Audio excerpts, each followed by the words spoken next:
Welcome to Energy Talks, the podcast where we speak to the people powering the energy sector. Today, I've been joined by Josie Phillips, our Regional Director based in Australia. We'll be talking about saying yes to opportunity and growing with Petrofac, breaking into the Australian market as an unknown, and a unique decommissioning partnership. So sit back, relax, grab a coffee, and enjoy our conversation. But before we get started, hit that subscribe button to make sure you don't miss another episode. Josie, thank you so much for coming on to the podcast today. No problem, Darren. Good to see you. Brilliant to have you on. You've been at Petrofac for a little while now. I believe it's your 15th year. So tell me a bit about your journey at Petrofac.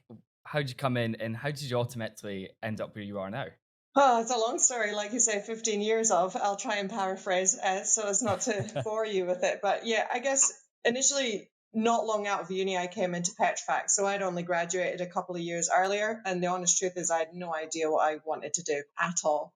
And I had no prior knowledge of the oil and gas industry. I happened to be in Aberdeen at university. There was a job that came up with Petrofac. It was actually SPD at the time, which was Petrofac's Wells division. So yeah, it started as a commercial administrator back in 2008 in Aberdeen. It was a whirlwind the first few, I guess, months.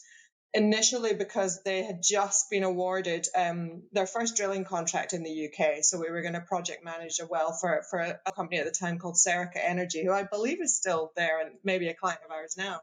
So I was taken in to assist the commercial manager at the time in essentially building up all the contracts and suppliers that we would need to actually execute that. It was a very steep learning curve for me, I'll be honest. I knew nothing about pollution indemnity or anything like that when I started. But from that stage, I did that role for a few years. I can't remember exactly how many, but I loved it. I was learning a lot. I was surrounded by variety of characters in the drilling team that, people I'd never come across before. Super interesting people. And a really team environment. It was a really close-knit team, and I just loved it. I enjoyed being there. I enjoyed the social aspect of it. I was learning a lot, and that was challenged on a daily basis. And a few years in, it was maybe 3 or 4 years, the person that was then doing the commercial manager role moved back into a different role in Petrofac, and I was asked if I would take that role. And at that time, it was the managing director of that part of the business back then. I was kind of like, oh no, I was still really young, early 20s, and thinking I definitely don't have enough experience to do that. But he pushed me and he said, no, I think you can do it. You'll be fine. You're doing it. And I didn't really get a chance to say no at that stage. And I think that was the start of me being able to say yes to things, because I just remember back to that and thinking, I didn't think I could do that. And someone pushed me. So now I just say yes. So yeah, he's someone that was important in my career for that reason. So I did that role, the commercial manager role, for a while. I did take to it pretty easily. I enjoyed it. It got me a lot more exposure with the wider Petrofac. Started working a lot more with a broader range of teams, functional support mostly, likes of your HR, your insurance groups, procurement, all of that kind of stuff. And I did that for quite a while. And then I can't remember if it was myself that started to get a little bit bored in the role or if it was the business that decided they wanted to shake it up a bit. But there was an opportunity to combine the role I was doing, commercial manager, with a business development manager role. And there was myself and another gentleman at the time that was in the BD role that both decided to throw our hats in for it. And I was successful in securing that role. So then it became combined, which I loved because I love variety in what I do in my day. It's what kind of keeps me going. I would think I would get pretty bored pretty quickly if it was just all the same. So yeah, I got the role and I started to take on the business development side of it as well. I already enjoyed interfacing with the clients when I was negotiating contracts. So this just gave me a bit of a different angle in terms of now trying to, meet them prior to being in a contracting relationship to win the work and to see what was involved with that, because there is a lot involved with that. We kind of, I think, underestimate the power of work that our proposals team and everyone who's involved in actually winning a tender.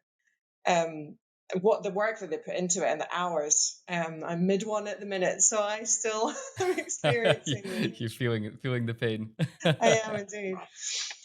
So yeah, I did that did that role, combined role for a while, and that must have been not long before Petrofac as a group started to really look to integrate the companies and the parts of Petrofac that had been acquired or weren't maybe branded in the same manner. We'd still had a separate office at that point in Golden Square in Aberdeen, so we moved that at that point down into the Petrofac, into the Bridgeview office where you are now. And we started to look at rebranding to be Petrofac Well Engineering as well. So there was a lot of change at that time. It also meant for me that I went from having, kind of one line manager who I knew very well because I'd worked with for a long time, to having 3 or 4. I can never remember the exact number, but I had a commercial direct reporting line that was in the wider Petrofac organization. I had a business development manager that was in the wider organization, and then I still reported to 2 of the guys that I was working for in the Wells division. So that was an interesting experience for me to not only have one boss, but to have 4. But they were all great, to be fair. Do you think it's that gave you the grounding, like that widespread, different exposure to all these parts? Is that what gave you the grounding to pursue the role that you have now? Yeah, I think it probably did. I always used to panic about being kind of pigeonholed in the commercial / legally space, because I just knew in my gut that I was never going to be an absolute expert on one thing. I wasn't, it didn't fill me full of like fire to want to be an expert in any one area and to keep up to date with new laws and regulations. That was never something that was really driving me. So I think you're right. I think realizing that there was more breadth available and I could actually kind of multi-hat across different things and have exposure to different areas of the business. It was probably when I really started to blossom, actually, I would say, in my career and in knowing what I wanted in as far as I actually could. Because, like I mentioned before, I still don't really know what that looks like. Yeah, but it's a good message for those other, especially young women getting into the industry, and know that you don't have to pick just one thing for the rest of your career. And I think that's something we all come across when we're younger. We think we choose this one thing, we get amazing at it, and then we retire. And the fact that you've sort of shown that it doesn't have to be that way.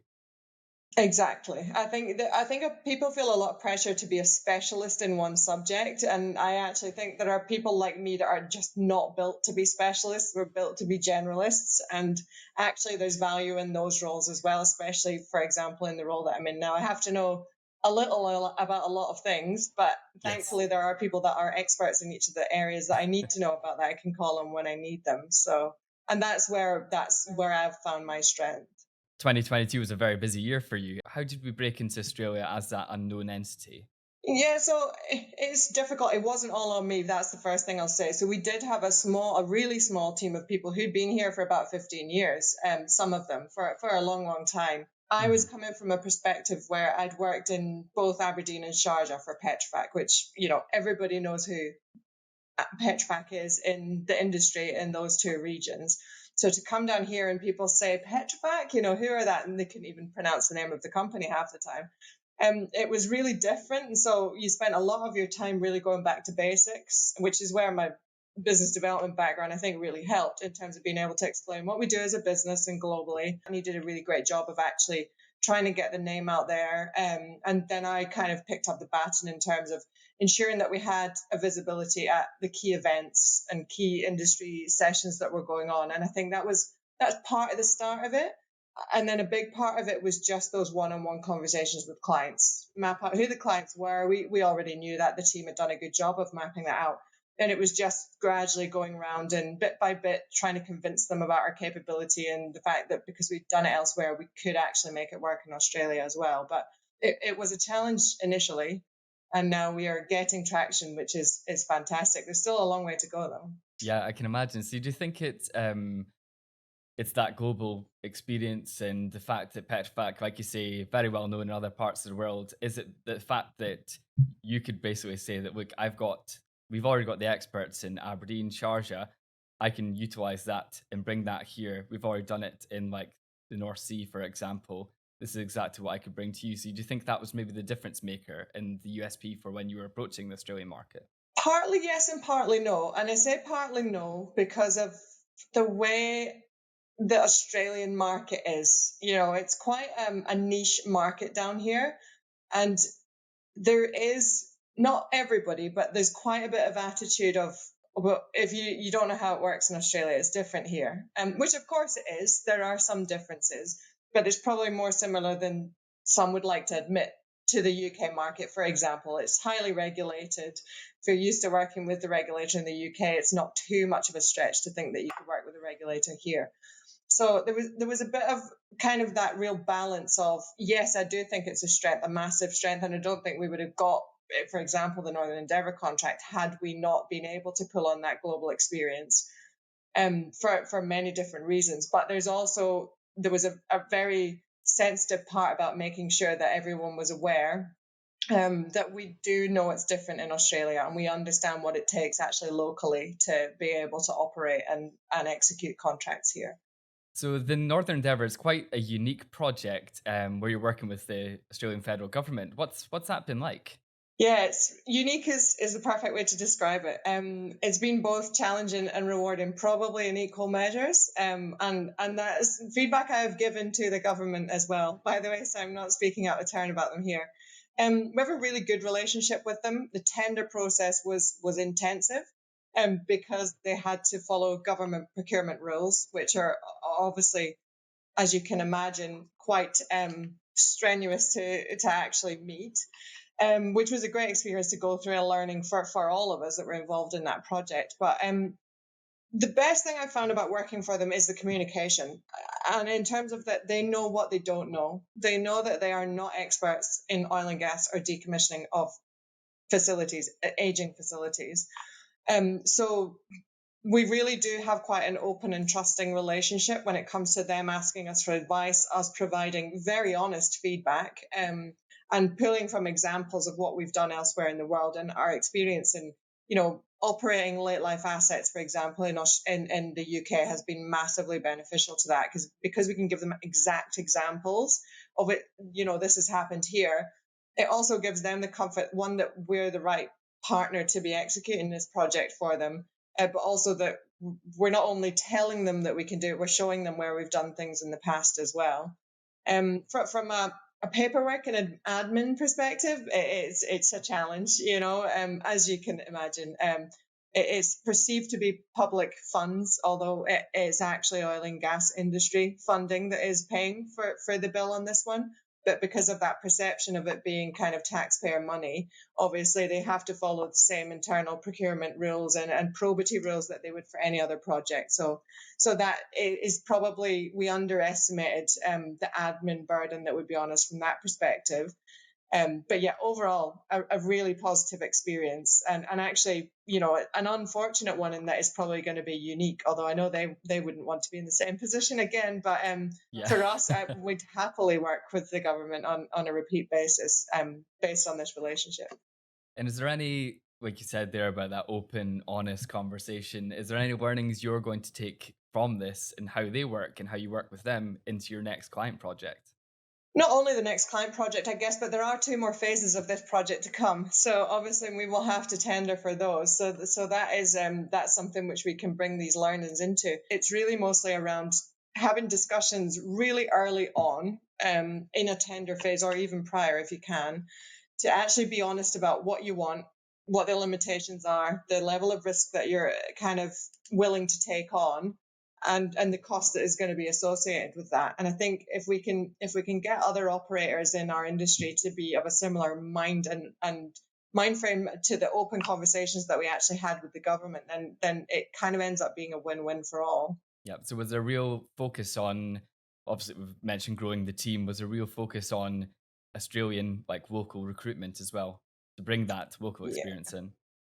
Definitely. So that was a mix, especially initially. It was about hiring local people, the people that knew the market, people that knew how we operated there. And then when we won the first big contract that we got, the Northern Endeavour one, we made a decision that was absolutely critical to move some key people from other parts of the business over here, because we had to have the local people that know how to operate in Australia, but we also had to have the people that know how Petrofac operate, because we wanted to make sure that we were providing the same service here essentially as we do in other parts of the world. Is that something we do quite often, like merge the local experience with the global expertise that Petrofac has? I think so. I mean, I've not experienced it elsewhere, I think, because the two previous places I've worked for Petrofac have been very self-sufficient. So like Sharjah in itself and Aberdeen. And I do think we're missing a trick in terms of sometimes integrating more of the experience and skill sets that we have across those two locations. It's only been a positive for me here wherever we've reached out for support, whether that be the hub in Aberdeen or from Sharjah or elsewhere. We have some support that comes from Malaysia, and we're looking closely at the minute about how we can tie in more closely with our Malaysian colleagues, both in IES and in the asset solutions part of the business there. So I do think that overall it's something we need to get better at, and we've proved that it does work and actually to our benefit. So it's a mindset change, isn't it? And I think that's difficult wherever you're trying to implement it. 100%. After a bumper year, we'll say in 2022, what's next? What's on the horizon? Where do you take the business from here in the Asia Pacific region? More of the same, hopefully. I mean, the last, I would say 3 years have been very reactive for the business here. We had a strategy. It was small steps to try and implement the business. And then we were awarded this huge contract. And we've been in quite a reactive phase ever since then. I think going forward, it's more of the same in terms of we're still heavily bidding on other activities similar to this, and in other areas. We want to expand a little bit more our operations capability, look at what we can do more in the new energy space, because there's quite a lot of interesting and exciting projects going on in there. And then, maximize our position as being kind of at the forefront of the decom market in Australia. So there's a lot of work to do in terms of that. And then the rest of it from a more internal perspective is setting us up for that growth. And what does it look like in terms of building a team that will stay here for the foreseeable future and hopefully grow and continue to deliver projects. What's it that really drives you? What gets you up in the morning? I always struggle to answer questions like that, because I think I'm one of those people that just have an inbuilt drive to deliver. Actually seeing the people here happy and seeing that they have a future with the business in Petrofac, and actually hearing them say that they like to work for Petrofac. How do you build and grow that culture? It's a good question, and to be fair, it's probably the biggest challenge that I have faced in this role is maintaining it. It's very easy when it's a small group, right? Because you know everyone well, and they're all still there because you all work in the same way and you have the same kind of ambitions for the business. We've had to change a lot. We've structurally had to change a lot. We had a structure in place when I first got here that had to change at least a couple of times, and it's still changing now. And to account for the growth of the business locally, and to make sure that we are kind of set up to keep delivering in the way that we're going.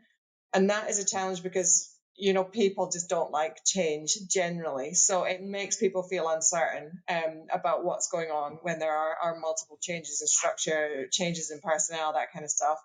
But it's also a necessity to kind of manage the growth and the direction that we're in.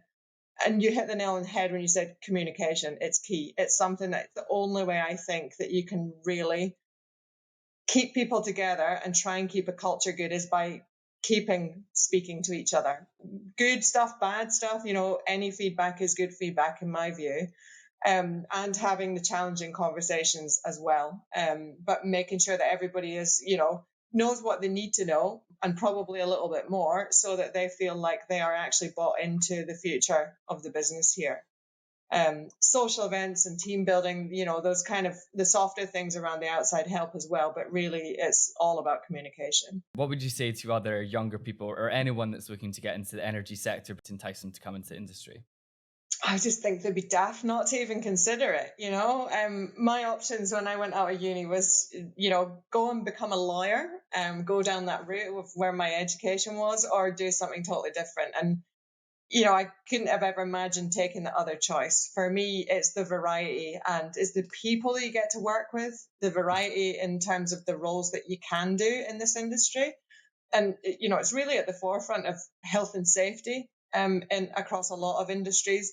And then obviously we have this transitional phase, which, I think decommissioning falls into transitional phase as well, because you need to clean up what's there before you can kind of start on this new energy transition. So there's the ability to to actually get exposure across all of them, the traditional oil and gas, the decommissioning or cleanup, and then into the new energy. So it's an exciting place to work. You get to travel in some instances, and that is appealing, I think, for a lot of people. And for me, I genuinely don't think I would have had the opportunities that I've had in my career to travel and to take on new challenges had I gone into a different industry.